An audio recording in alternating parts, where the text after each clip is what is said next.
2021-22 में मुझे अपने विचार व्यक्त करने का समय दिया, इसके लिए धन्यवाद।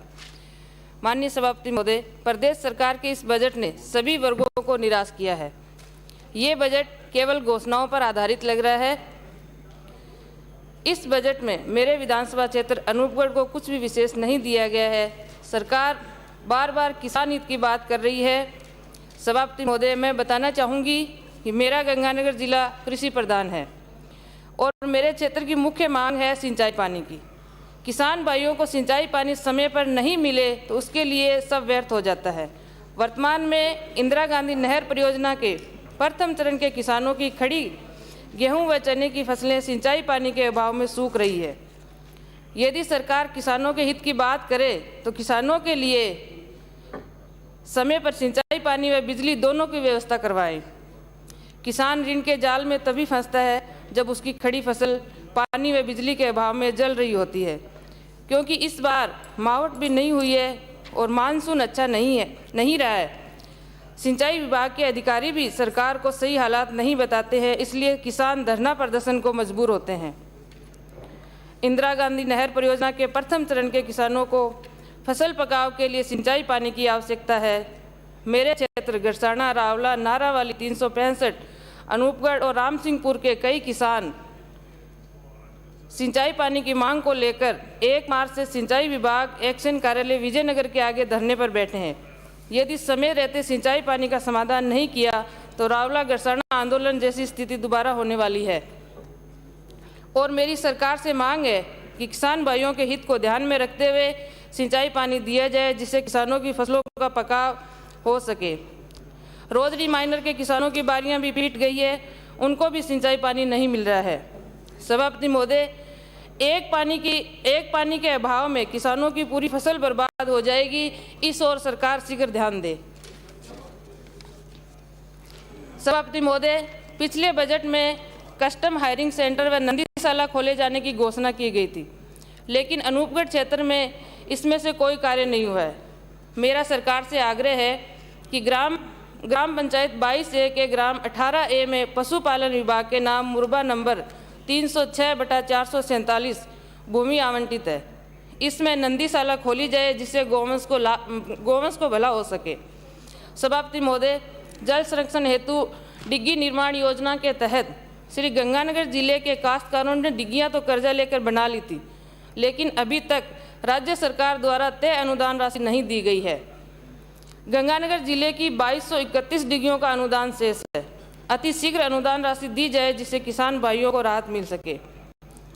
सभापति महोदय, मेरे क्षेत्र की ग्राम पंचायत 22 RJD के आनंदगढ़ में 33 kV GSS की वित्तीय स्वीकृति जारी होने के 1 वर्ष पूर्ण होने के बाद भी निर्माण कार्य शुरू नहीं हुआ है।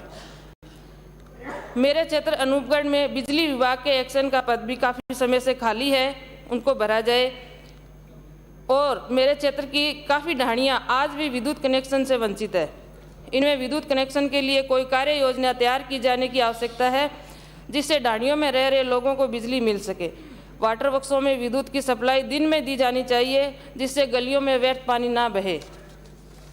सभापति महोदय, हम बात करते कानून व्यवस्था की। कानून व्यवस्था को लेकर विशेष ध्यान देते हुए वर्ष 2019 से FIR निर्बाध रूप से दर्ज करवाना सुनिश्चित किए जाने की घोषणा की गई है। मेरे क्षेत्र के पुलिस थाना रावला की एक घटना मैं सदन में बता रही हूँ।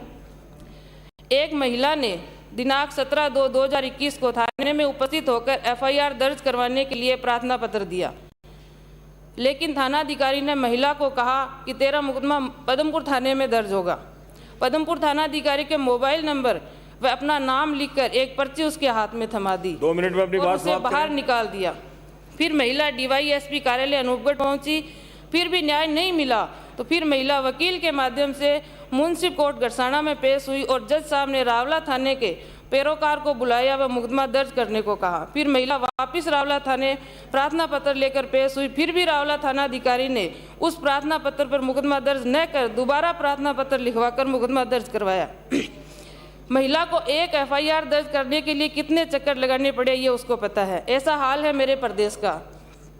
माननीय सभापति महोदय, मैं धन्यवाद दूंगी पुलिस विभाग के उन अधिकारियों व कर्मचारियों को जो 24 घंटे की सख्त ड्यूटी करते हैं और जनता के प्रति अपने कर्तव्य का पालन ईमानदारी से कर रहे हैं, लेकिन चंद अधिकारियों की वजह से विभाग बदनाम हो जाता है।